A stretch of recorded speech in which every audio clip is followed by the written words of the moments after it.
समस्त लोक सुखिनो भवन्तु। समस्त लोका सुखिनो भवन्तु।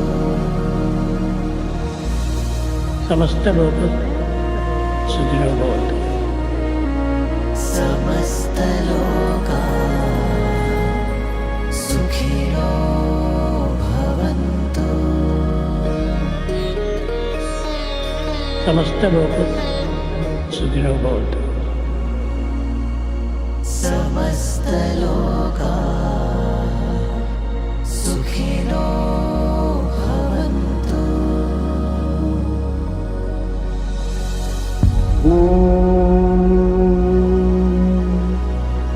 शांति शांति शांति।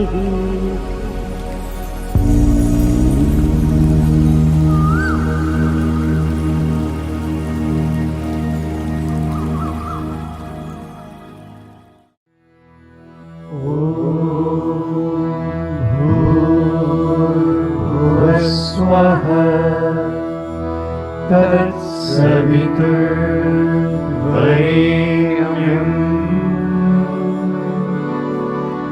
भर्गो देवस्य धीमहि धियो यो नः प्रचोदयात्।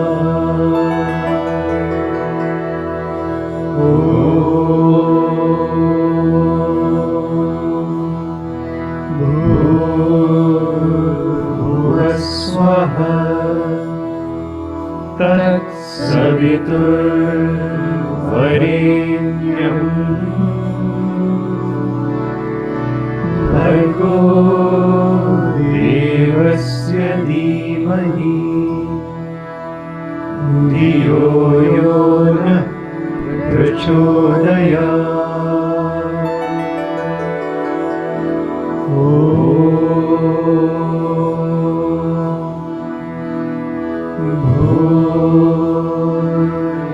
भूर्भुवस्सुवः तत्सवितुर्वरेण्यं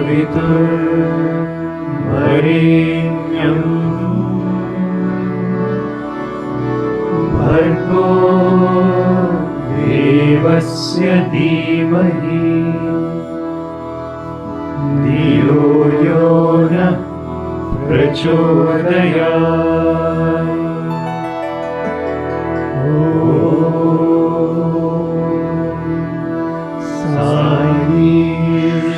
साईश्वराय विद्महे सत्यदेवाय धीमहि तन्नः सर्वः प्रचोदयात्।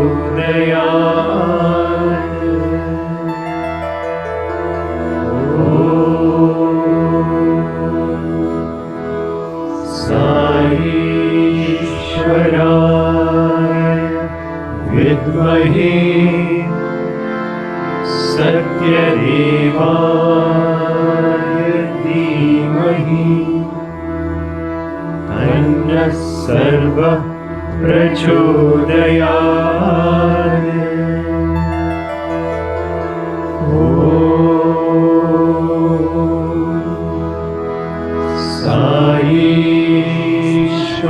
साईश्वराय विद्महे सत्यदेवाय धीमहि तन्नः सर्वः प्रचोदयात्।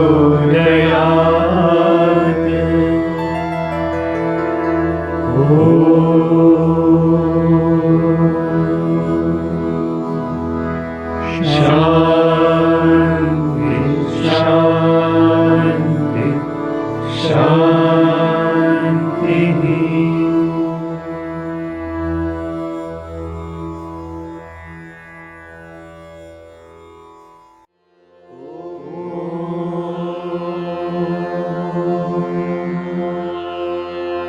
श्रीगुरुभ्यो नमः। हरिः ओम्।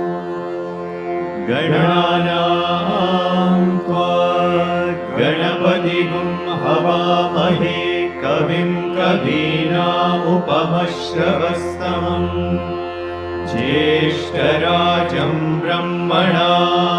ब्रह्मणस्पत शृण्वन्नोतिभिस्सीदसादनम् प्रणो देवी सरस्वती वाजिनीवती दीनामवित्रयवतु गणेशाय नमः सरस्वत्यै नमः श्रीगुरुभ्यो नमः हरिः ॐ नमो भगवते रुद्राय ॐ नमस्ते रुद्रमन्यवमुतो नैषवे नमः नमस्ते अस्तु धन्वने बाहुभ्यामुदते नमः या तैषु शिवतमा शिवं बभूवते तनुः शिवा शरव्याया तवतया नो रुद्रमृडया या ते रुद्रशिवा तनूरघोरा पापकाशिनी तया नस्तनुभाषन्तमया गिरिशं ताभिजागशीः यामिषुं गिरिशन्तहस्ते विभक्ष्यस्तवे शिवा गिरित्रतां कुरु माहि पुंसि पुरुषं जगत् शिवेन वचसा त्वा गिरिशाच्चावदामसि यदा नः सर्वमिज्जगदयक्ष्मगुं सुमला असत् अद्य वोचदधि भक्ता प्रथमो नैव्योऽभिषक् अहीतुश्च सर्वान् जम्बयन् सर्वाश्च यातु नान्यः असौ यस्ताम्रो अरुण उत बभ्रुः सुमङ्गलः ये चेमागुं रुद्रा अवितो दिक्षु श्रुताः सहस्रशो वैशाखुं हेडयीमहे असौ योपसर्पति नीलग्रीवो विलोहितः उतैनं गोपा अदृशन्नदृशन्नुदहार्यः उतैनं विश्वा भूतानि स दृष्टो मृडयादिनः नमो अस्तु नीलग्रीवाय सहस्राक्षाय मीडुषे अतो ये अस्य सत्त्वानोऽहं तेभ्यो करन्नमः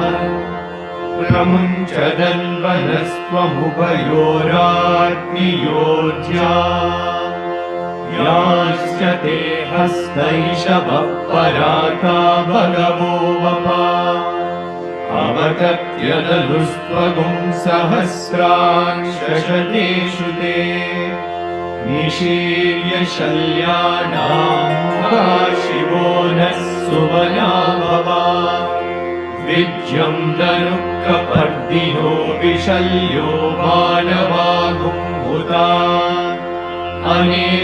अनेशन्नस्येषव आहुरस्य निशङ्गतिः या ते हेतिर्मीदुष्टमहस्ते बभूवते धनुः तयास्मान् विश्वतस्त्वमयक्ष्मया परिभुजा नमस्ते अस्त्वायुधायानागताय कृष्णवे उभाभ्यामुदते नमो बाहुभ्यां तव धन्वने परिते धन्वनो हेतिरस्मान् वृणक्तु विश्वतः अतो य इषुधिस्तवारे अस्मन्निदेहितम् नमस्ते अस्तु भगवन् विश्वेश्वराय महादेवाय त्र्यम्बकाय त्रिपुरान्तकाय त्रिकाग्निकालाय कालाग्निरुद्राय नीलकण्ठाय मृत्युञ्जयाय मृत्युञ्जयाय सर्वेश्वराय सदाशिवाय श्रीमन्महादेवाय नमः। ॐ शान्ति शान्ति शान्तिः।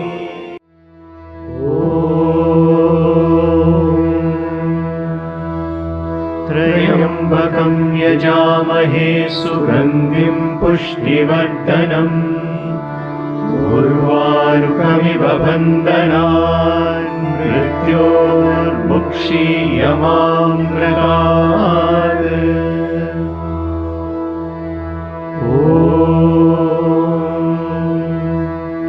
त्र्यम्बकं यजामहे सुगन्धिं पुष्टिवर्धनम् उर्वारुकमिव बन्धनान् मृत्योर्मुक्षीयमामृतात्।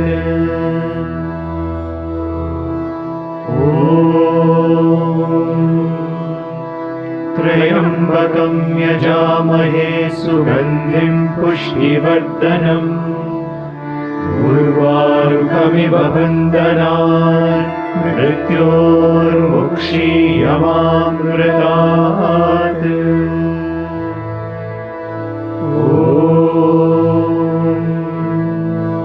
त्र्यम्बकं यजामहे सुगन्धिं पुष्टिवर्धनम् उर्वारुकमिव बन्धनान् मृत्योर्मुक्षीयमामृतात्।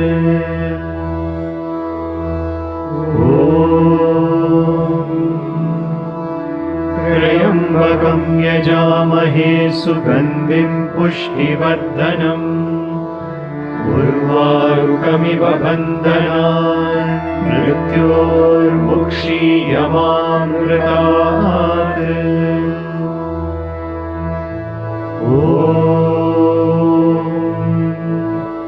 त्र्यम्बकं यजामहे सुगन्धिं पुष्टिवर्धनम् उर्वारुकमिव बन्धनान् मृत्योर्मुक्षीयमामृतात्।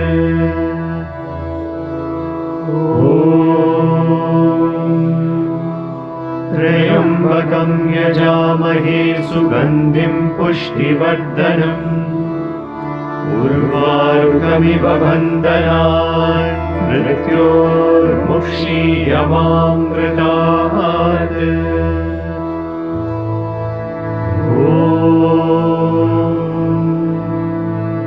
त्र्यम्बकं यजामहे सुगन्धिं पुष्टिवर्धनम् उर्वारुकमिव बन्धनान् मृत्योर्मुक्षीयमामृतात्।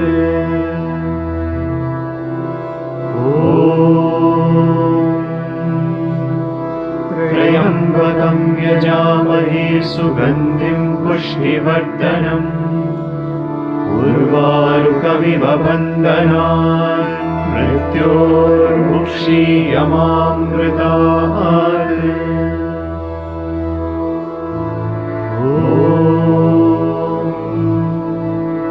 त्र्यम्बकं यजामहे सुगन्धिं पुष्टिवर्धनम् उर्वारुकमिव बन्धनान् मृत्योर्मुक्षीयमामृतात्।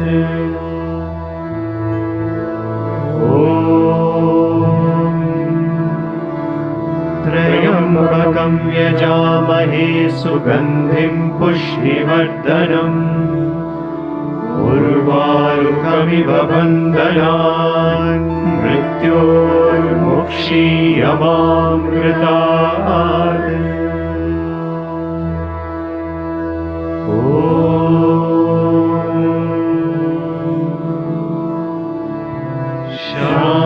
शान्ति शान्ति शान्तिः।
चरणा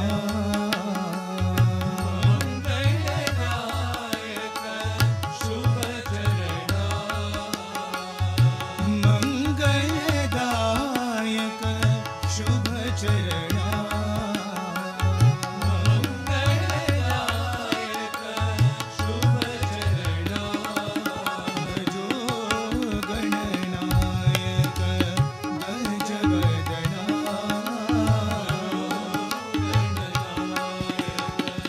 गजवदना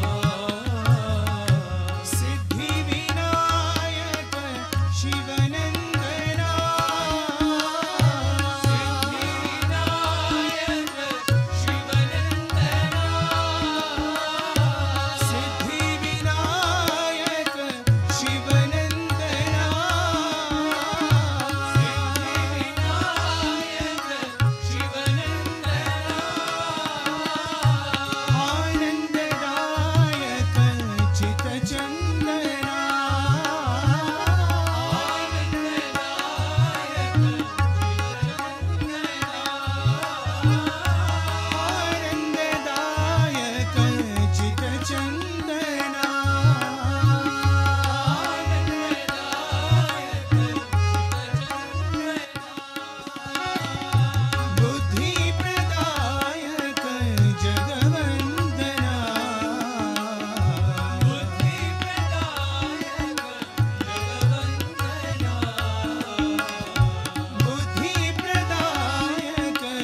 साई मेरे प्राण सखा भगवान साई मेरे प्राण सखा तुम हो अनाथ नाथ भगवान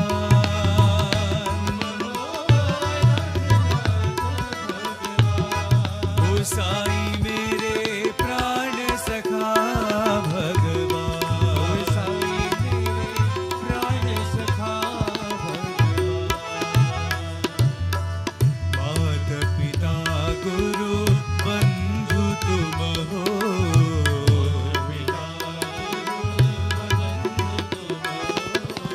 भक्त सखा भगवान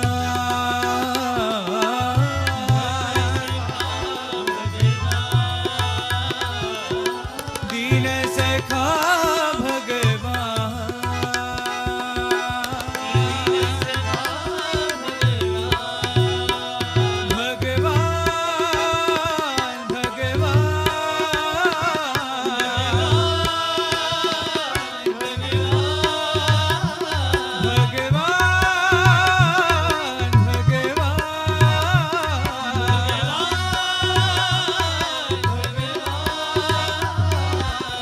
प्राण सखा भगवान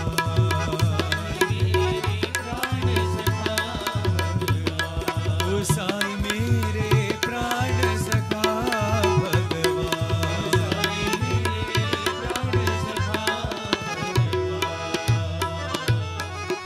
तुम हो अनाथ नाथ भगवान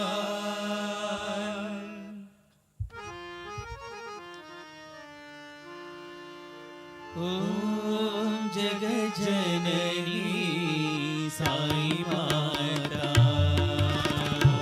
ओम जग जननी साई माता ओम जग जननी साई माता ओम जग जननी साई माता ओंकार रूपिणी साई माता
शिव शिव शंकर हर परमेश्वर शिव शिव शंकर हर परमेश्वर शिव शिव शंकर हर परमेश्वर शिव शिव शंकर हर परमेश्वर बाल गंगाधर साई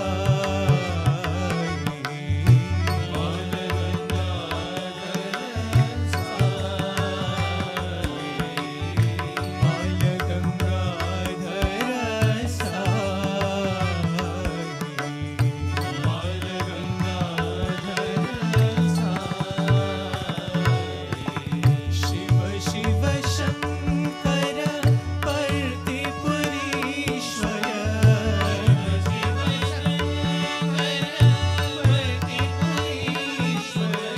शिव शिव शंकर परतिपुरीश्वर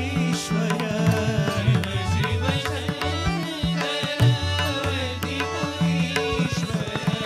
नट शिव शंकर साई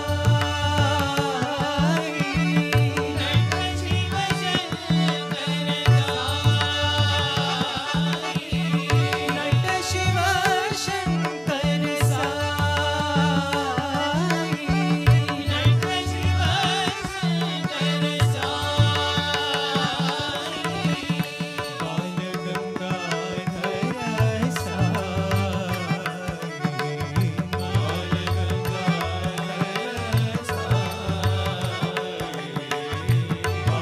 गंगाधर साई बाल गंगाधर शिव शिव शंकर हर परमेश्वर शिव शिव शंकर हर परमेश्वर बाल गंगाधर साई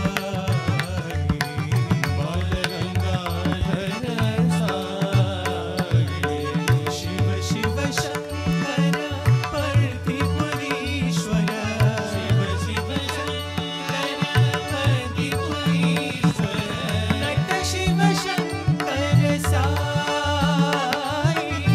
नट शिव शंकर साई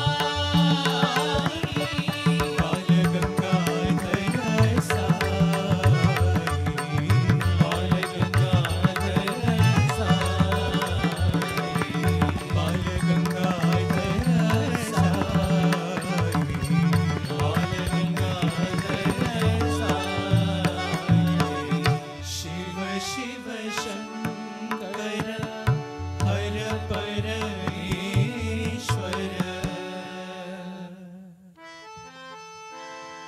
साई बाबा प्रणाम बाबा प्रणाम साई बाबा प्रणाम साई बाबा प्रणाम शिरडी बाबा प्रणाम शिरडी बाबा प्रणाम शिरडी बाबा प्रणाम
दशरथ नंदन रामा दया सागरा रामा दशरथ नंदन रामा दया सागरा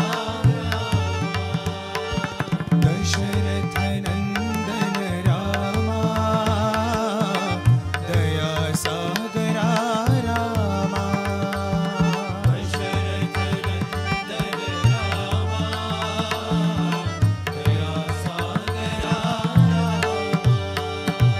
रघुकुल तिलका रामा सत्य साई श्री परंधामा रघुकुल तिलका रामा सत्य साई श्री परंधामा रघुकुल तिलका रामा सत्य साई श्री परंधामा रघुकुल तिलका रामा सत्य साई श्री परंधामा दशरथ नंदन रामा दया सागरा रामा दशरथ नंदन रामा दया सागरा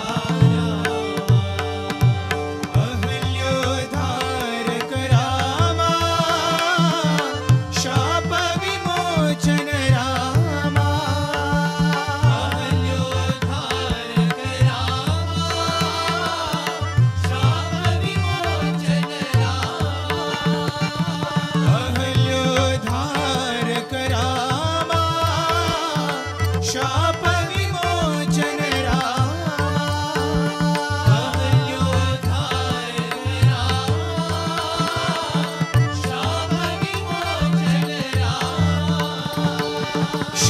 शिरडीपुरीशा रामा पुट्टपर्तिपुरी परनामा शिरडीपुरीशा रामा पुट्टपर्तिपुरी परनामा शिरडीपुरीशा रामा पुट्टपर्तिपुरी परनामा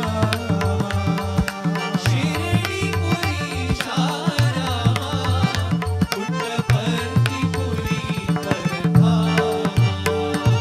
दशरथ नंदन रामा दया सागरा रामा दशरथ नंदन रामा दया सागरा रामा रघुकुल तिलका रामा सत्य साई श्री परंधामा रघुकुल तिलका रामा सत्य साई श्री परंधामा अहल्योद्धारक रामा शाप विमोचन रामा अहल्योद्धारक रामा शाप विमोचन रामा शिरडीपुरीशा रामा पुट्टपर्तिपुरी परंधामा शिरडीपुरीशा रामा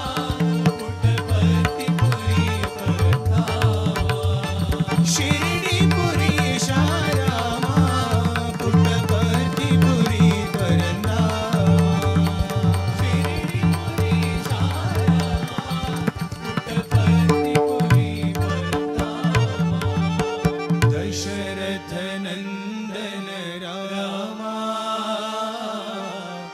दया सागरा रामा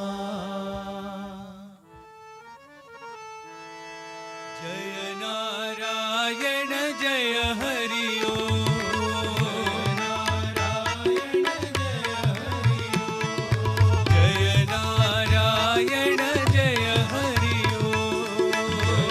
नारायण जय हरि साई नारायण जय हरि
प्रियनन्दना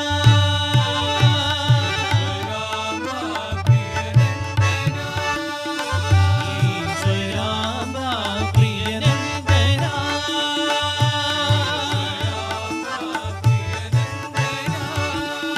साई जय जगवन्दना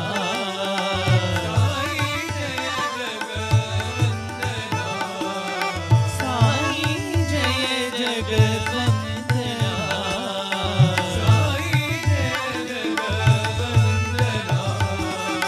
साई जय जगवन्दना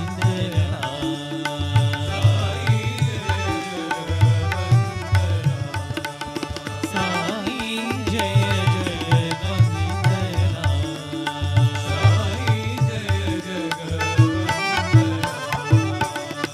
ईश्वराम्बा प्रियनन्दना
भस्म विभूषित भवानी शंकर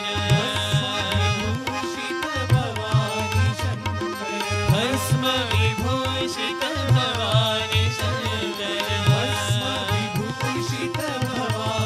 शंकर भव भयनाशा भोला शंकर भव भयनाशा भोला शंकर हर हर शंकर नाम शिवा हर हर शंकर नाम शिवा हर हर शंकर नाम शिवा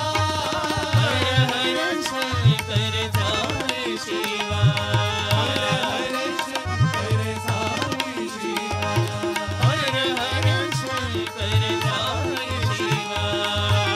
हर शंकर नाम शिवा भस्म विभूषित भवानी शंकर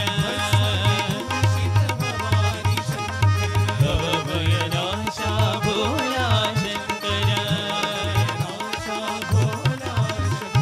हर हर शंकर नाम शिवा हर हर शंकर नाम शिवा हर हर शंकर नाम शिवा हर हर शंकर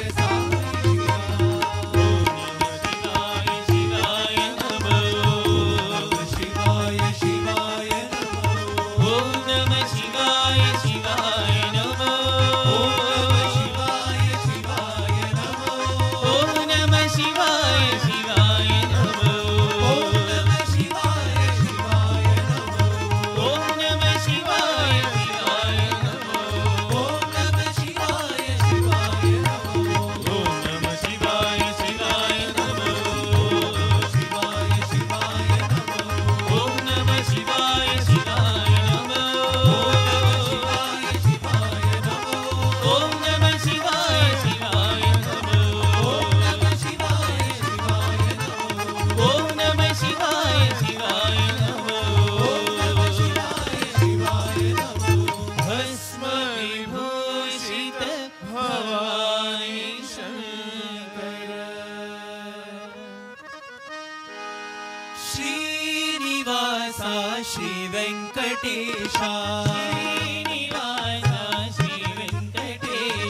श्रीनिवासा श्री वेंकटेशा बालाजी गोविंद साईशा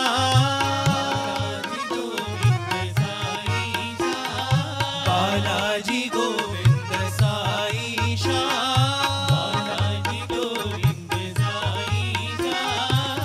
श्रीनिवासा श्री वेंकटेशा परम दयाला तिरुमलवासा परम दयाला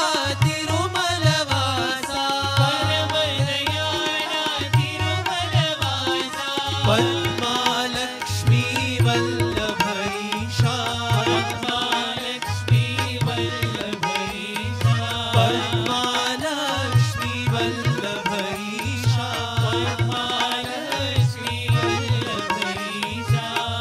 दरिकाक्षा पाप विनाशा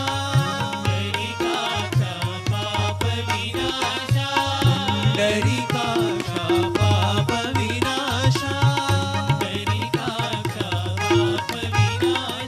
श्रीनिवासा श्री वेंकटेशा बालाजी गोविंद साईशा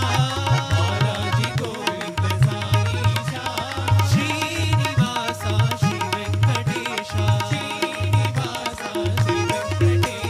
परम दयाला तिरुमलवासा पद्मालक्ष्मी वल्लभैषा पुंडरीकाक्षा पाप विनाशा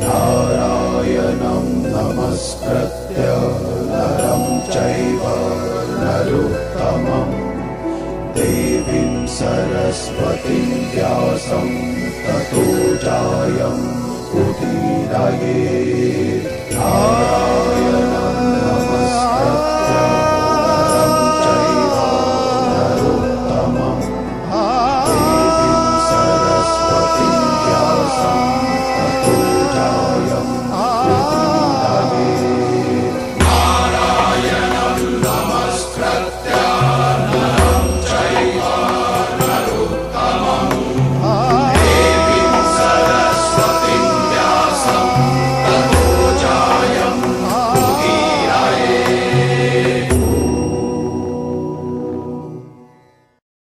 Offering my most loving pranams at Bhagwan's lotus feet, dear listeners, I welcome you to this week's episode of the Gita series.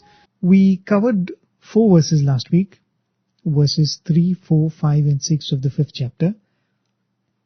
In the third verse of the 5th chapter, Krishna says how even a sannyasi will be freed from attachment only when he breaks from likes and dislikes. Krishna doesn't use the word raga and dvesha, he uses the word dislike. He says dveshti or hatred, which is a more appropriate translation of that word. And instead of raga or attachment, he uses the word kankshati or being attracted towards. But essentially that's the whole idea of raga and dvesha has to be removed from the mind, even in the case of a sannyasi. We saw how Krishna was indicating that sannyasa should not be a result of any momentary fancy or a disgust. Because when he says that only when one breaks free from likes and dislikes one can contemplate a life of sannyasa, it means that one having a momentary fancy or a momentary dispassion because one doesn't like in the case of Arjuna, that should not be the reason why one is propelled to take a life of sannyasa. I think that is one of the understandings that we drew from that shloka that Krishna said. And for conquering raga and dvesha, the path of karma yoga is an ideal tool. In the 4th verse, Krishna goes back to reiterating that the 2 paths of Sankhya or Sannyasa and yoga, he constantly uses the word yoga, but what is being referred to is karma yoga. So Sankhya and karma yoga are 2 inseparable pathways. He says only the childish in understanding will think that the 2 paths are separate. And he goes on to add that if one takes to any one path, the rewards of both the paths will be attained. But one must be sincere in the path that has been taken. Ekam api astitaha. Take any one, but be astitaha or firm in that path, which means be sincere and diligent in the path that has been chosen. In the 5th verse, he repeats the statement by saying that the state that a Sankhya reaches will be reached by a yogi as well. And only he sees who sees the 2 as one. Only he sees who sees Sankhya and Karma Yoga as one. So it's a reiteration of what Krishna said in the 4th verse.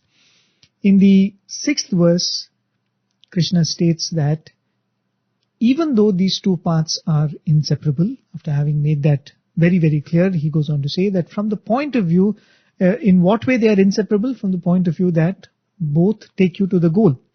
The whole idea is to reach the goal, the whole idea is to acquire jnana, and that is supreme in the mind. It doesn't matter whether you're wearing an ochre robe or you're wearing royal garments. So in that sense, when the goal is supreme, that makes these 2 paths, which both have the ability to take you to the goal, as inseparable from that point of view. But he stresses in the 6th verse that even for sannyasa, the mind has to be prepared through karma yoga. People who wish to propagate the path of sannyasa say from this statement that so karma yoga leads to sannyasa, and that means sannyasa is a more advanced stage, whereas karma yoga is a more preliminary stage. But because Krishna states here, and you can make out from the tone of the shloka itself, that even a sannyasi must be a yogi, those who propagate the path of Karma Yoga tend to say that Karma Yoga is fundamental and Karma Yoga is essential. One may or may not be a sannyasi, but it is very essential for one to be a Karma Yogi. But the fact is, they are inseparable, and the difference is only in the mind of the ignorant. The one who are intelligent, the one who have the knowledge will know that these two paths are inseparable. And one of the points that I made last week was that for all that we know, we might be going through these paths in turns. That I might be a Karma Yogi this time and gain what has to be gained through the path of Karma Yoga. There might be the next birth I might be a sannyasi, and who knows, the birth after that I might come back to a path of Karma Yoga. It is almost like what is required for the mind, the soul chooses and undergoes that experience. So in that sense, this debate of which is higher or which is more superior is quite absurd. There is another subtle point about the shloka, but I think we'll take it up as part of the explanation for the next shloka. We'll listen to that. And as always, it is in the voice of Brother Shyam, to whom we are very grateful. We will listen to that shloka. This is shloka number 7 of chapter 5. I will give you a brief meaning of that, and then we will discuss in detail.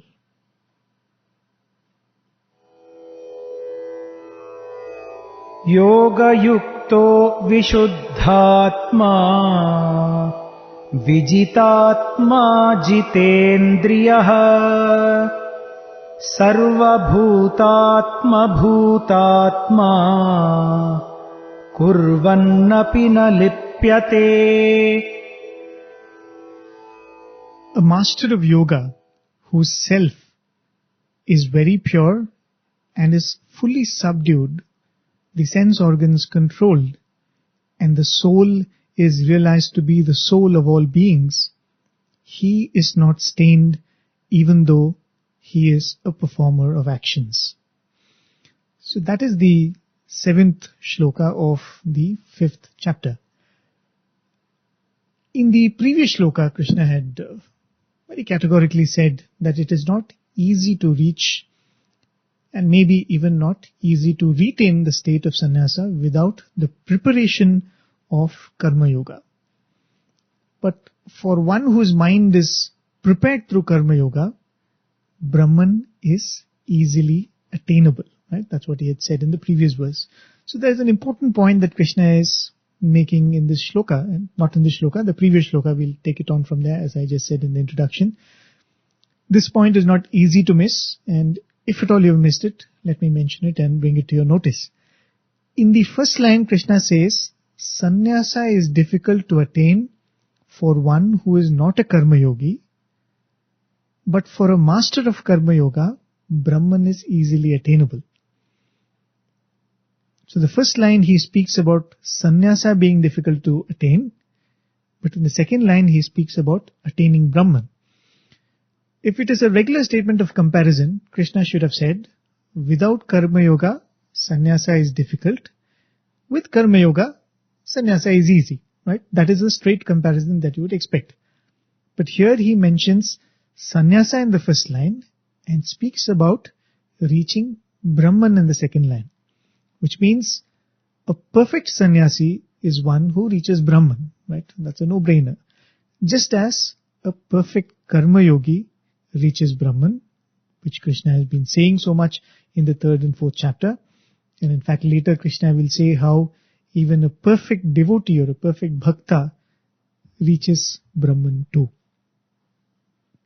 In other words, be it a sannyasi or a karma yogi, when you follow the path sincerely, one will eventually reach the same divinity or jnana. This is not something new. I have derived that and saying that, oh, this is my discovery. Krishna has said it in the 5th shloka. We discussed that last week. And he said so in the beginning of the 3rd chapter as well.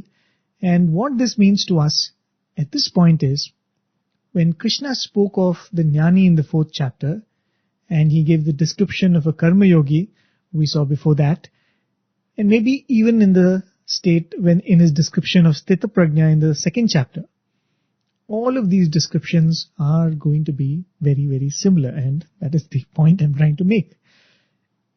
The interesting thing about this shloka and the next few is like, it is almost like a preview of the spiritual journey itself, almost like speaking of the sequence of events. And this I'm referring to the shloka that we just heard.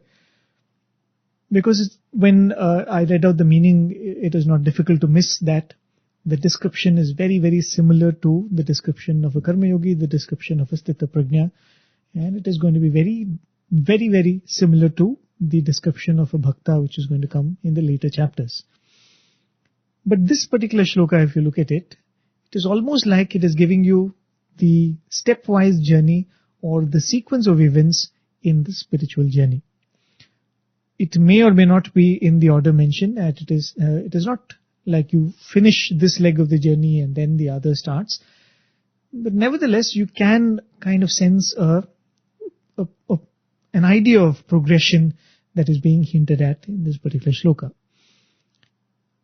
Krishna had said in the previous shloka, Yoga Yukto Munihi Brahma Nachirena Adhigacchati. And that's what he had said in the fourth verse. That's what he had said in the sixth verse. What we went through is the seventh verse. In the sixth verse, he had made the statement, Yoga Yukto Munihi Brahma Nachirena Adhigacchati. Yoga Yukta, or one who is devoted to Karma Yoga, it's another adjective for that, reaches Brahman without much delay. Nachirena, without much delay, Adhigacchati, he reaches. Now, Krishna is going to say, what happens to the individual after becoming a Karma Yogi till he or she becomes a Jnani. So in this shloka he says, Yoga Yukto, again the Yoga Yukta, Vishuddhatma, a purified individual, Vijitatma, a self-conquered individual, Jitendriyaha, a master of the senses, Sarva Bhutatma Bhutatma, one whose self is the self in all, Kurvannapi na lipyate. Even though he acts, he is not tainted. If you look at all of these words that I just read out, Vishuddhatma, Vijitatma, Jitendriya, these all seem like adjectives, right? He's defining or explaining the state of a Yoga Yukta in as many words. But if you look at it as stages in the journey, as I was just saying, it's like a progression. He first says the Yoga Yukta becomes a Vishuddhatma. First of all, in this journey, what happens to us is we become a pure person. This is the fundamental point. When I am a true Karma Yogi, I will not entertain ideas of hurting or harming another person. I will do my duty, I will be content, I will be less greedy, more peaceful, more helpful, less selfish. Think of it, whatever you would like to mention there in this line as your definition of a good person. That state will be reached if one person leads a life of being a good Karma Yogi. And this is the least expected. So goodness becomes one's nature in this first state that will be reached. And the other thing is the word Atma is used to denote different instrumentalities of life in this particular shloka, not just the soul. And in fact, it has happened many times before in the Gita too. Whenever Krishna says Atma, it is not necessarily the supreme soul Atma. The word Atma also means self, right? Myself, when I say that in English in a very colloquial sense, even for that, the word used in Sanskrit is Atma. So when you say Atma, it means multiple things, as we will see in this particular shloka. So that word Atma does not necessarily mean only Atma. So when Krishna says Vishuddhatma, it is not the Atma, because Atma needs no purification. It is divine, it is absolutely perfect and pure as it is. What requires purification? It is the mind that undergoes purification. all our flaws are in the mind. So we become pure in our minds as a result of following Karma Yoga. Right? This is again something that Krishna has mentioned so many times. The path of Karma Yoga leads to Antakarana Shuddhi or Chitta Shuddhi, which is another word for purification of the inner instruments or the mind, which will prepare the mind to receive the jnana. So first stage, he says, is Yoga Yuktaha Vishuddhatma. The one who is sincere in the path of Karma Yoga becomes a pure individual. Then he says, Vijitatma Jitendriyaha. Now again, in Vijitatma, the word Atma can be said to denote the body. So Vijitatma means the one who has the body under control, or literally one who has conquered one's own body. And Jitendriya means one who has conquered the senses. Indriya means senses. So going back to what Arjuna had asked in the 3rd chapter, he asked, even if I have good thoughts, what makes me do the wrong things? Which means it is not enough if I am a good person. I must have mastery over my jnanendriyas and karmendriyas, the sense organs and the organs of action, so that I can express that goodness. Say I am driving a car. I might be a very good man who doesn't like to harm anyone, right? That's my nature. But then if I don't have control over the car, then how can I guarantee that I will not harm anyone, even though I do not have any wrong intentions? In the same way, we might be very good people in the core, but when we are, as Krishna himself explained, hit by rajasic impulses from outside, when we are angered by others, when we are hit by a very strong lustful impulse from outside, we become a different person altogether. And at that time, this good person within us is like a good man in a car that he has no control over. So goodness without self-control is not good enough, if I could put it that way. And that is why a karma yogi becomes a Vishuddhatma, but then he should also become a Vijitatma Jitendriyaha. He should be a master of his body and he should be a master of his senses. His goodness, he should be able to act on it and live by that. The next adjective, which as I said can be again seen as the next stage one reaches in this path, is a very, very beautiful phrase that Krishna uses. He says, Sarva Bhutatma Bhutatma. It means one whose self has become the self in all beings. And now here Atma refers to the higher self. It's beautifully worded, isn't it? One whose self has now become the self in all beings. Sarva Bhutatma Bhutatma. And Adi Shankara in his commentary says, when we say all beings, it means from Brahma to even a tuft of grass. The Atma in me, if you look at it, is always one with the Atma in all beings. It does not become one, right? Because that is the whole truth. As we have been saying, the truth is there's only one self. That self is common in everyone, and that self is divine. This is the truth, and this is the truth we are trying to realize. So it doesn't necessarily become one with everybody else, but when realization dawns, I now begin to see that self in me is the same as the self in all. That ignorance that was blocking this truth now goes away after I have performed Karma Yoga and attained purity of mind and complete self-control. In fact, this morning when we were discussing in the afternoon satsang, we were talking about that one statement that Swami makes about doing one's karma and doing one's duties.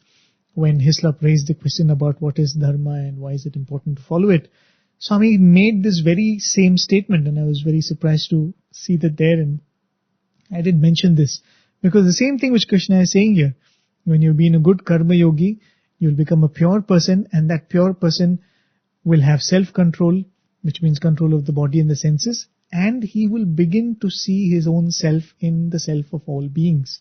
And that's precisely what Swami had said in that conversation. Swami said you will start feeling others' pain as your own. You will start experiencing others' experiences as your own.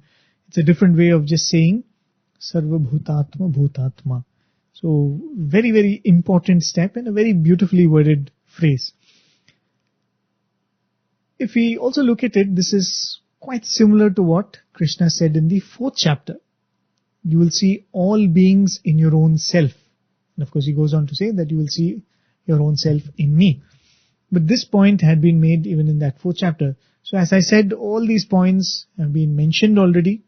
But Krishna is now saying it in the context of a sannyasi. He had mentioned it in the context of a sthita prajna. He mentioned it in the context of a karma yogi. He mentioned it in the context of a jnani. Now he is mentioning it in the context of a sannyasi.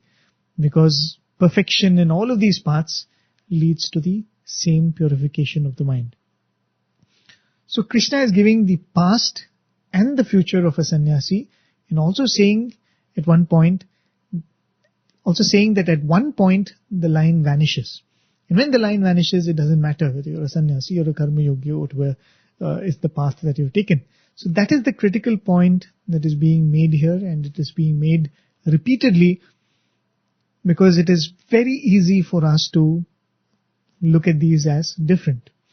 At a certain point in the journey, a karma yogi becomes a sannyasi automatically, right? That's one of the points, that is one of the lessons that he is trying to derive through this whole thing. So some part of a karma yogi has to be inculcated in one's life for the purification of the mind. So a sannyasi might give up his duties towards the family that he was born in, but even a sannyasi would take up some other form of karma yoga, some other means by which one serves the society and serves and performs those actions as a karma yogi would perform his actions towards one's own family in that sense. Excuse me. Next we'll take up 2 shlokas, shloka number 8 and 9, because it is one continuous statement that Krishna is making. And in a way he is going to expand a very small point that he made in the shloka that we have just gone through. So we listen to the shlokas 8 and 9, one after the other. I'll give you the meaning for them as one statement, because as I said, they are one statement being split into 2 shlokas. So we'll listen to the shlokas, I'll give you the meaning, and then we'll discuss in detail. Naiva kinchit karomiti yukto manyeta tattvavit pashyan shrinvan sprishan jighran ashnan gachan swapanchvasan pralapan visrajan grihyan unmishan nimishannapi indriyani indriyartheshu vartanta iti dharayan. Remaining absorbed in the self, the knower of reality thinks, I certainly do not do anything, even while seeing, hearing, touching, smelling, eating, moving, sleeping, breathing, speaking, releasing, holding, opening, and closing the eyes, remembering that the organs function in relation to the objects of the organs.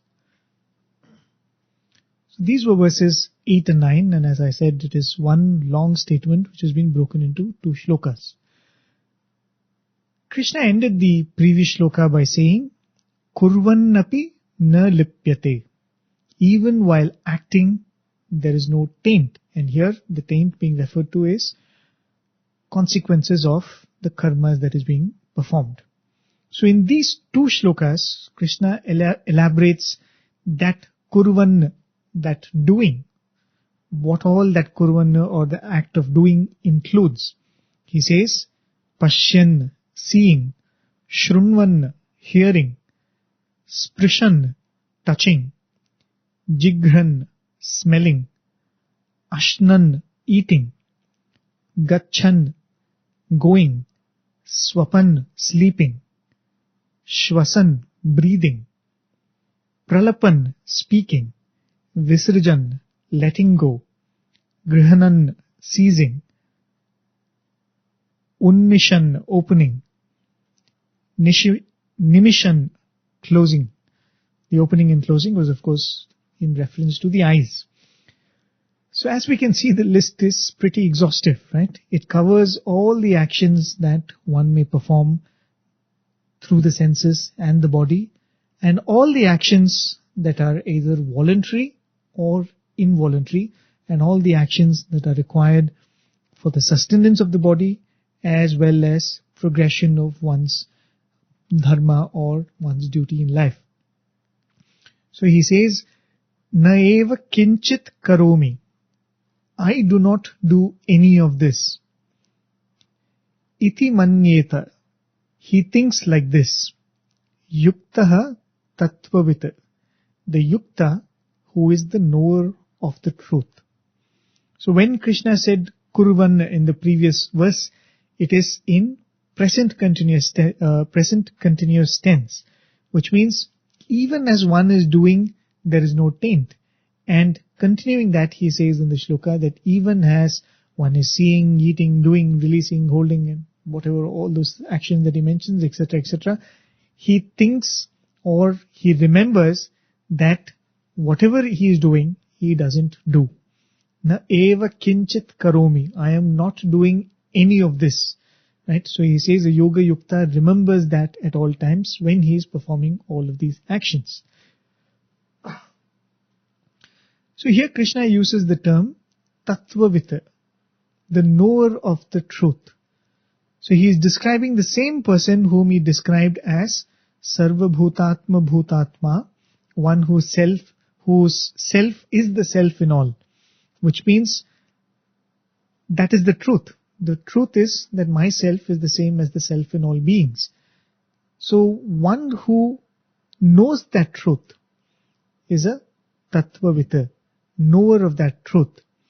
And that tattvavita continues to do all actions, but firmly knows or believes that he is not the doer. Why? Because kartritva or doership has been completely given up. The ahankara has been sublimated. So there is no doer at all. But he or she still acts after reaching this understanding. If they don't see their actions as their own doing, then how would they perceive their actions? How are they seeing their actions? Towards the end of that second shloka, Krishna says, Indriyani indriyartheshu vartante. The senses are engaged in the objects of the senses, iti dharayan, being thus convinced. Which means the body with its organs acts on whatever it must act, acts as it must act. The individual doesn't attach oneself to it. The yuktaha, tattvavita, acts in a manner of fact. If that's probably the best way to put it. He acts with common sense. When the body has to sleep, he lets the body sleep. When the body has to eat, he lets the body eat. But he does not ever get convinced or get deluded that he is the one who is doing it or she is the one who is doing it. Right? So when the body needs whatever it needs, the body, and that's the essence of that particular statement. Indriyani indriyartheshu vartante. The senses interact with the sense objects, and I have nothing to do with that. So as you can very clearly see, these ideas might seem very repetitive. These very same statements were made in with different examples, and different words were being used to convey the same idea. But I feel these are so important to be repeated again and again, to remove some of the very, very deep-rooted misconceptions that many of us seem to develop about spirituality. When we say, I am not the body, that statement can be endlessly misrepresented. And almost without fail, I think we all have misrepresented it and misinterpreted it at some time in our life, in some time in this journey of spirituality. So we think spirituality is about mastering the body in such a manner that It cannot be harmed by the elements, it cannot be harmed by hunger. We think that we are not the body, so we can subsist on sunlight, go without eating for days, we can go without sleeping for days. Yes, there may be many great yogis and saints and sannyasis living in the Himalayas who have such siddhis. But if you really look at it, just look at these few verses that we have gone through. Krishna is describing a sannyasi, Krishna is describing a karma yogi, and we can see that how similar all of that is. Anywhere does Krishna say that these powers have to be acquired. Anywhere does Krishna speak about such supernatural siddhis being acquired by a jnani or by a sannyasi or by a yogi. There may be, as I said, there may be people who acquire these siddhis. There might be some great yogis. We read about them in our books and all of that. For instance, let's say that one person chooses to be an athlete, or somebody chooses to be an art, a master of art or master of music. An athlete, a musician can become a jnani. But can we say that to become an athlete and to become a musician is essential to become a jnani? We will not say that, right? A very good musician can become a great devotee, but we will never say to learn music is essential to become a devotee. In whatever we do, we can become a karma yogi, we can become a jnani, and we can reach these different states that Krishna is speaking about. In the same way, I think even in spirituality, the path as such is very simple. There might be some people who go through the spiritual path and who attain some great siddhis and great powers. They might read your mind, they might be able to materialize objects. But if you ask, are these powers and are these experiences that one has essential for the spiritual path, essential for one to become a jnani? It is not. The path of spirituality is extremely simple, and I think that is why Krishna is repeatedly mentioning it again and again and again, because it is so simple that it may be too bland for many of us, and it is, it does not interest us, or maybe we can get distracted by the various other pathways which can distract us within the spiritual journey itself. So Krishna is reiterating it and reminding us again and again, it's very, very simple. It is not simple to achieve. It will take maybe lifetimes to become even a faltering karma yogi. We can then take a guess how many more lifetimes it might take to become a perfect karma yogi, and very quickly you become a jnani after that, as Swami said.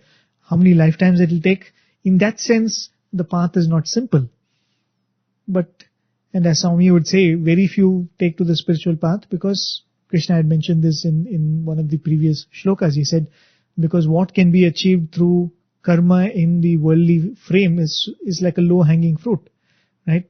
When that is so easily accessible, why would you go after the spiritual goals which are more difficult to attain? So in that sense, the spiritual path is not simple, but it is simple by nature. What is spirituality really? I should be a karma yogi. What does that mean? I must do my duty with least expectations as possible. And I must continue to do it even if I feel unrewarded, unrecognized, or if I'm not growing, I'm not becoming better. I stick to my duty. That duty can be anything from sweeping the streets to ruling the land. Then I should have a pure heart. I should become, as Krishna said, a Vishuddhatma. And Swami says, I should help ever, hurt never. As simple as that. I should have control over my body, senses and the mind. Then I will begin to see myself in every person I interact with. And eventually I will realize that there is only one self, and that self is divine.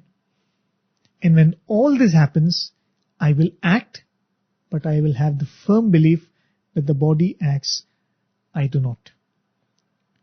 So spirituality is as straightforward and simple as that. Forget about the world distracting us. I think there is enough in the name of spirituality to distract us if you really look at it. We think that we will one day be able to read others' thoughts, we will be able to heal others, or we will be able to talk to Swami in our meditation and help others. I am not dismissing all of these powers or experiences that one might have. I am no one to comment on others' experience. I do not have the authority, nor do I have the knowledge to do that. All I am saying is, if you and I wish to walk on the spiritual path, these are the only valid milestones that we have to look forward to. Everything else is only a fancy. Someone craves for worldly pleasurable experiences. We will probably be craving for spiritually pleasurable experiences. If we need that experience for our spiritual progress, if at all we need that experience of, one day, many devotees of Swami have had that experience of seeing their own self in everyone, right? It's like a tangible experience that they have. If we need that experience for our spiritual progress, most certainly Swami is going to give it to us. There's no doubt about that. But otherwise, I think it is not mandatory in the spiritual journey for everyone to have that experience, at least from what Krishna has been saying all this while. These experiences are not as mandatory as self-control is, equanimity is, love for all beings is, as Swami would say, Sarva Bhuta Prema. In fact, the statement that Krishna made in the previous shloka, Sarva Bhutatma Bhutatma, is in fact translated by some of the commentators as one who is able to love all beings as one loves oneself. So these are the milestones to look out for and achieve in the spiritual path. Let us not worry that, Swami, I've been doing bhajans for so many years, I've been doing meditation for so many years, I've not had an experience, I've not had the darshan, Jyoti darshan, I've not had this darshan, I've not had communion with you. I am not dismissing any of these prayers, I'm not saying that don't ask for all of these things, but these are not the milestones in the spiritual journey. The milestones in the spiritual journey are what Krishna just mentioned in these shlokas. And here Krishna is saying that these are the milestones even in the life of a sannyasi. Even if you become a monk, even if you run away to the Himalayas and you say that I'm going to sit in a cave and meditate, even then, these are the milestones. These are the milestones in the path of a karma yogi. These are the milestones in the path of a sannyasi. And eventually we'll see that these are the very same milestones even in the path of one who takes to devotion or bhakti. So I think this is a very, very important point that Krishna is making. And as spiritual aspirants, it is always important to remember this. I know it is so simple that it becomes bland and boring sometimes. But then the whole idea is to remain focused and not get distracted. Right? And Swami's explanations are so very simple, just like the Bhagavad Gita. And that is why the Bhagavad Gita is so precious. Even though it is an esoteric verse, even though it is about spirituality, it is, if I could use that term, it is hardcore spirituality. But nevertheless, it is so simple, direct, and it is, as we have said many, many times, it is a sadhana prasthana. It is a scripture that is meant for practice right away. Tomorrow you can get up and become a sannyasi. Not in the sense that you can leave your family and go, but sannyasi in the sense that Krishna has been explaining here. A true karma yogi who is also a sannyasi, right? We can start doing our business that we are doing for many, many years in this way that Krishna is telling here. You've been a musician, tomorrow you can start becoming a karma yogi musician. And I think that is the beauty of this entire work. It is making the spiritual path accessible to every one of us. So we'll go to the next verse, which is verse number 10. We will listen to that and then we will discuss about the meaning in detail. Brahmanyadhaya karmani sangam tyaktva karoti yaha lipyatena sapapena padmapatramivambhasa. Who performs actions by offering them to Brahman and giving up attachment, he is not stained by sin, just as the lotus leaf is not stained by water. So that is the 10th verse of the 5th chapter. In this verse and the next few verses that we'll be going through, maybe we'll have time for one more to listen to it, but the verses that are going to follow, Krishna is going back to the description of a karma yogi. In other words, he speaks about karma sannyasa from the point of view of a karma yogi.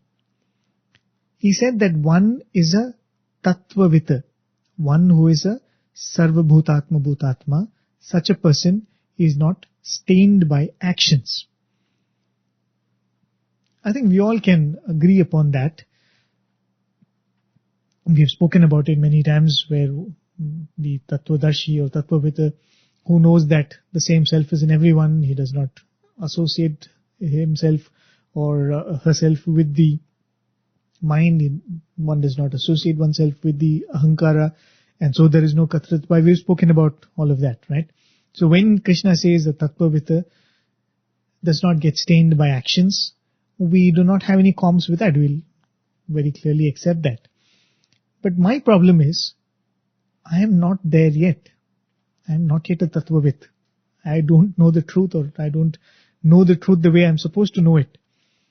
Such a person would not even care about the Gita, one who has understood that the same self resides in all other beings.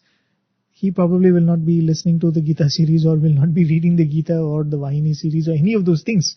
He does not need any spiritual discourse at all. That is why Krishna time and again will come to the level of the sadhaka, come to the level of you and me and say what we can do. As I just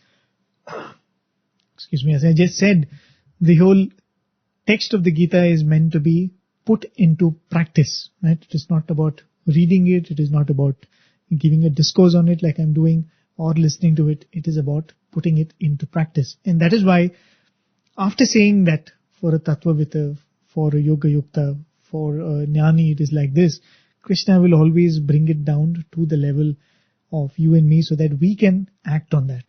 So this shloka is one of those shlokas where Krishna again shifts back to a karma yogi so that there is something for us to pick up and act on. Because now he speaks about offering one's actions to God. He says, Brahmani, in Brahman, adhaya, having placed karmani, all actions. He says, this is what he's talking about, the karma yogi. He says, Brahmani adhaya karmani, having placed all actions in Brahman. Right? That's the first statement. We'll come to the remaining.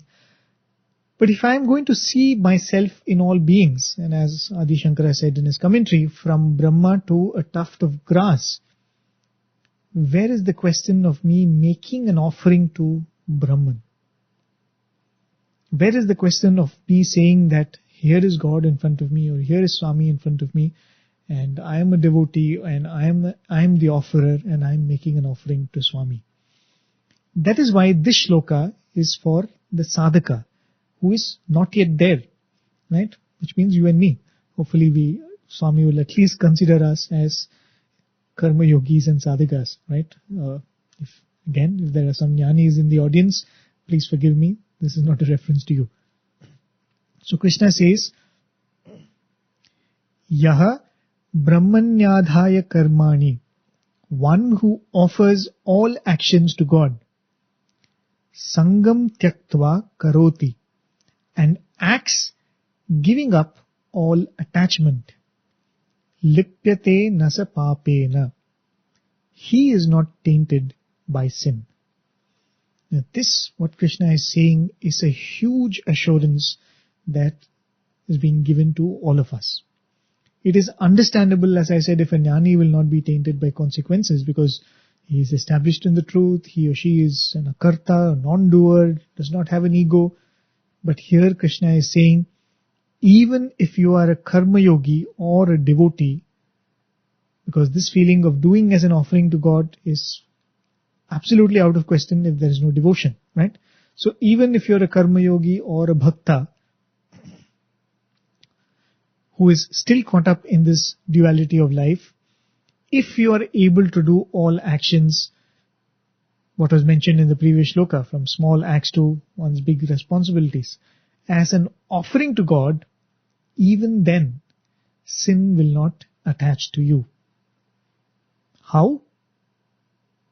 Padmapatram iva ambasa, like the lotus is not touched by water.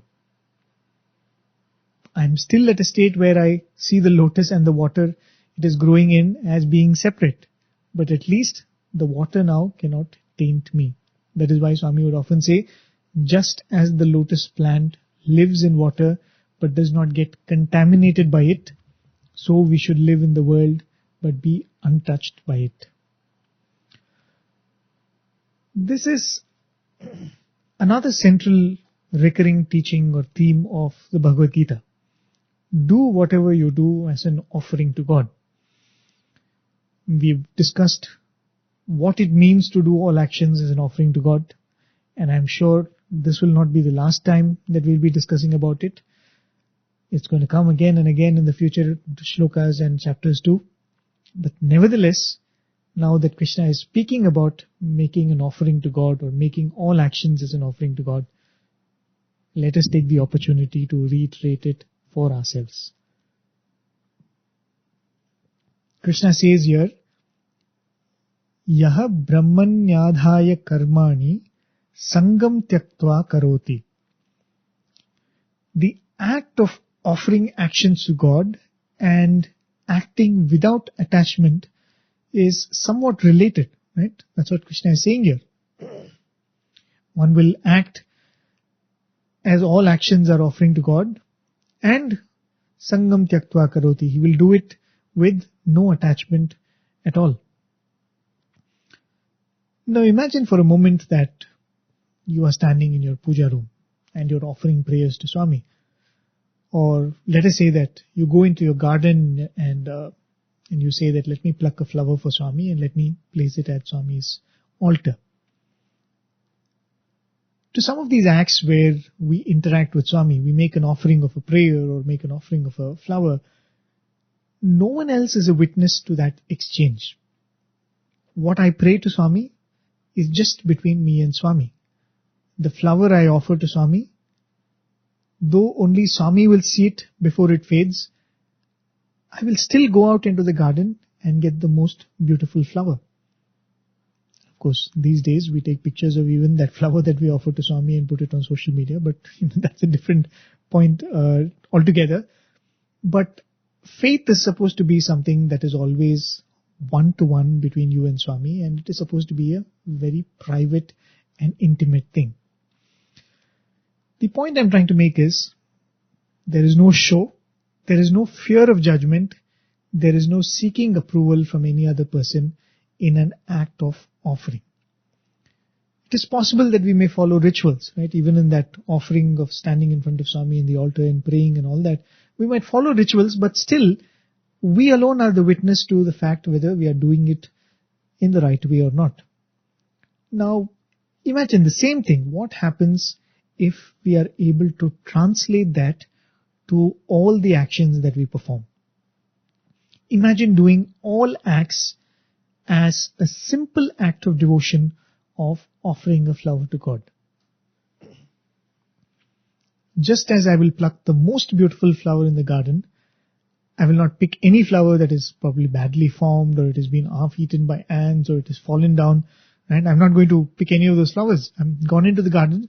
I most certainly look for the most well-bloomed and symmetrical looking, the most beautiful colored flower. No one is going to come and pat my back and say, "Oh, you've chosen a nice flower." Right? Still, if I go into the garden to pick a flower for Swami, I will pick the best flower, and I think I would not be wrong in representing all of you, right? Anybody, any of you who want to offer a flower from your garden to Swami at your altar will do this, right? When you go out into the garden, you look for the most beautiful flower. You will not look for any deformed flower or anything like that.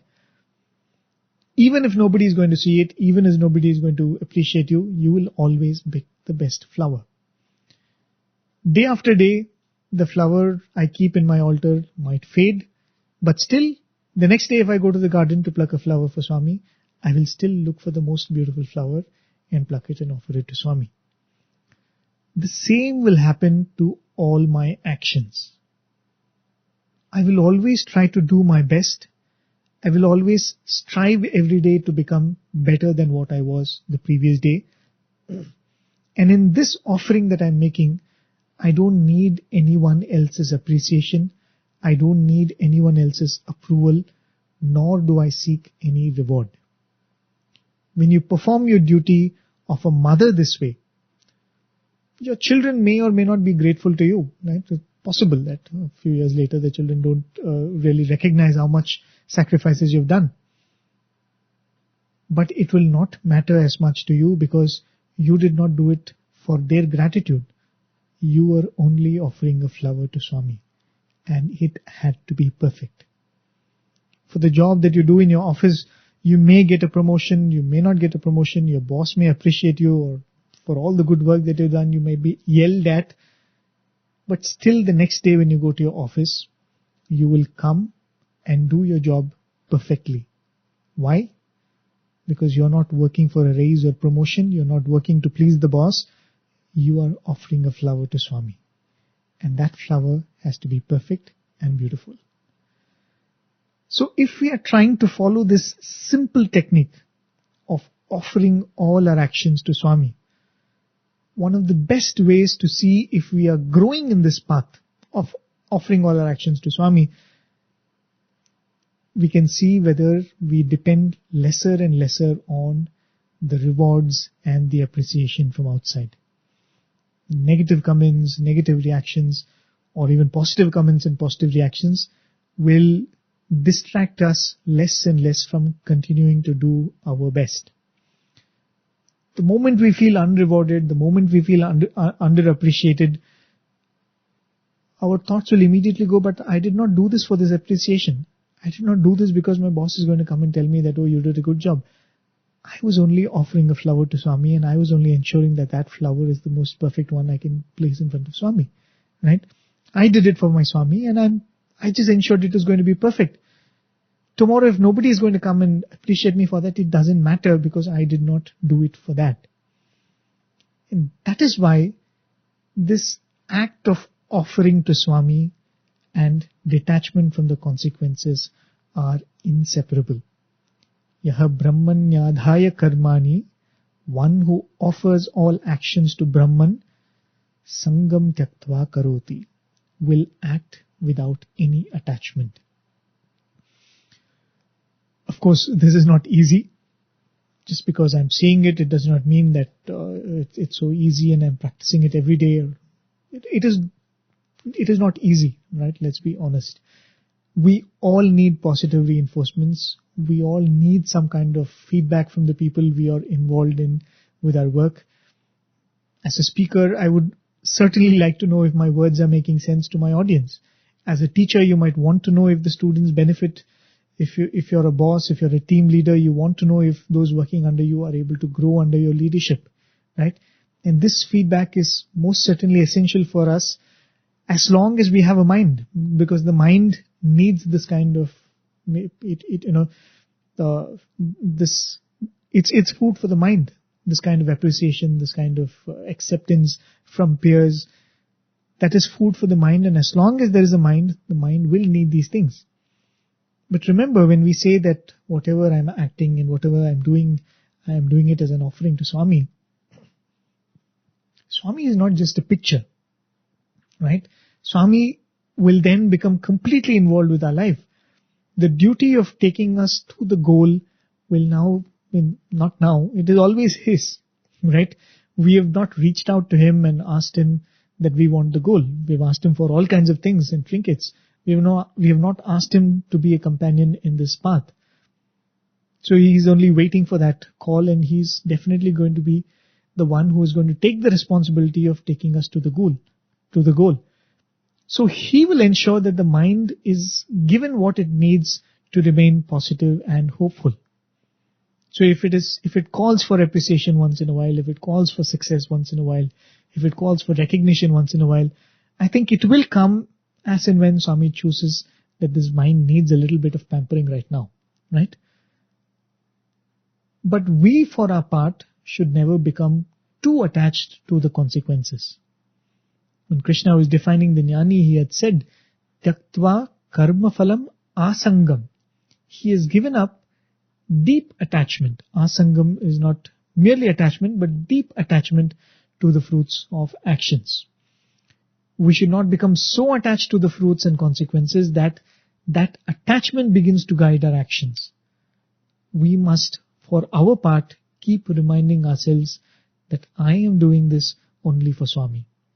My reward, if any, must come only from Swami. Then Swami will take care that the mind is fed time to time. And of course, whenever that happens, we will have the maturity to think that this is also Swami's prasadam, right? So that's why he says, Tyaktva karma phalam asangam. Again, this is a definition of a jnani. The jnani does not have any attachment. Forget deep attachment. So why should he say asangam? Because this is a practical tip for you and me. Yes, we cannot completely give up attachment altogether overnight, but at least we can give up deep attachment. When we are low, when we feel that we are unrewarded or we are doing a thankless job, it is our duty to pull ourselves up and say that, but I did not do this so that somebody is going to come and thank me. I did not do this because somebody is going to appreciate me. I did this as my act of placing a flower to Swami, right? So that reminding ourselves is very, very important. And if we really, become sensitive to this, we will find that every time the mind asks for this, it is actually an opportunity for us to remind ourselves that we are doing it for Swami, right? Every time we find, in a team, you're the one who has worked best and you find that somebody else gets the reward. I think it is a moment for us to remind, but I did not do it for the reward. So if he gets it, probably he did it for the reward or she did it for the reward. So let him have it. I did it to please my Swami. And I'm only bothered whether Swami is pleased with me or not. So it becomes an opportunity for us to re-anchor ourselves, recalibrate ourselves. Right? And that's why he says, Nitya Tripto Nirashrayaha. Continuing in that same shloka where he was defining the jnani. A Nitya Tripta means he is always satisfied. A jnani is always satisfied. He is never looking forward to anything. Nirashrayaha. We will find ourselves moving towards that state, but we are not there, right? We are not eternally satisfied. So we might not be a Nitya Tripta, but we will see that satisfaction becomes more and more easier as we go through in this path. We may be dejected, but we find that the time we spend with our spirits low is very, very less. We immediately pull ourselves up and say that, but I did not do it for this, right? And that is why, again, this act of offering to God, I think that's the two important takeaways from this episode. One is spirituality is very simple. There are no gimmicks to it. There are no, glamorous states that you have to reach. The states that you have reached are very, very simple. Whatever Swami has been saying, be good, see good, do good. You become a pure individual. You have more control over your senses and your body and your thoughts. You start expressing more love towards all people around you, and you will act according to the situation, but you will not involve your ego into all of that, right? That is one part. And the other one is, the more we are able to do all our actions as an offering to God, the more we will get detached from the consequences, and the more we will be tainted by the consequences of those actions. I'll meet you all again 7:30 p.m. next week. Till then, take care. Jai Sai Ram.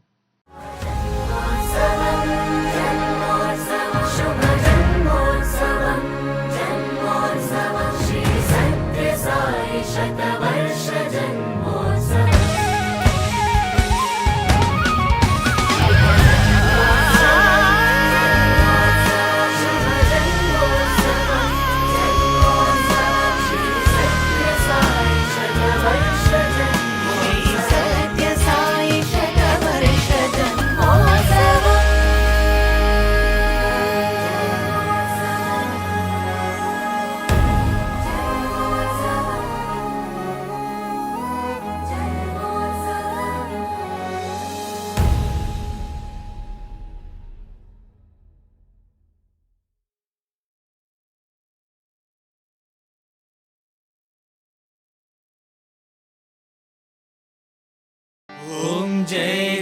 Jagdish हरे स्वामी सत्य साई हरे भक्त जना संरक्षक भक्त जना संरक्षक पति महेश्वरा ओम जय जगदीश हरे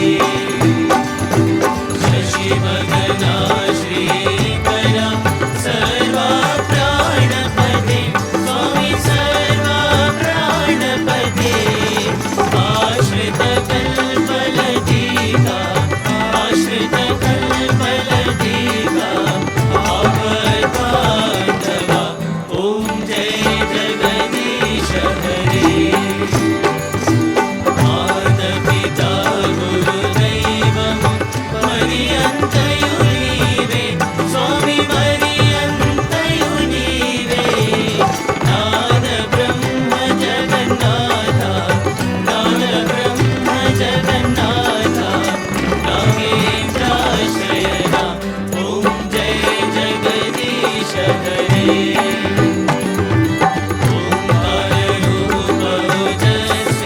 साई महादेवा सत्य साई महादेवा मंगल आरती अंतको मंगल आरती अंतको मंदर गिरिधारी ओम जय जगदीश हरे नारायण नारायण ओम सत्य नारायण नारायण नारायण नारायण नारायण ओम सत्य नारायण नारायण सत्य नारायण नारायण ओम जय सद्गुरुदेवा नारायण नारायण ओम सत्य नारायण नारायण नारायण नारायण नारायण ओम सत्य नारायण नारायण सत्य नारायण नारायण ओम जय सद्गुरुदेवा नारायण नारायण ओम सत्य नारायण नारायण नारायण नारायण नारायण ओम सत्य नारायण नारायण सत्य नारायण नारायण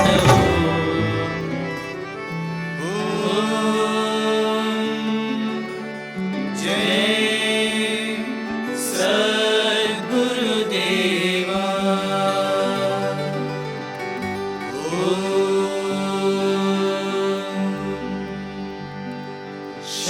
शांति शांति शांति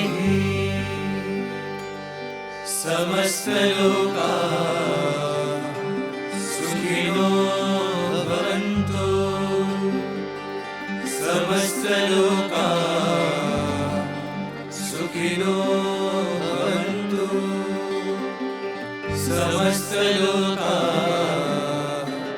सुखिनो भवन्तु ओम शांति शांति शांति जय बोलो भगवान श्री सत्य साई बाबा जी की जय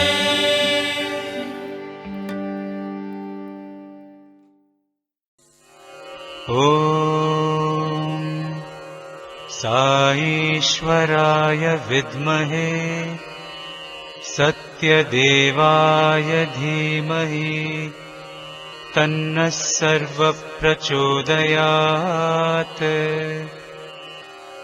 ॐ साईश्वराय विद्महे सत्यदेवाय धीमहि तन्नः सर्वप्रचोदयात्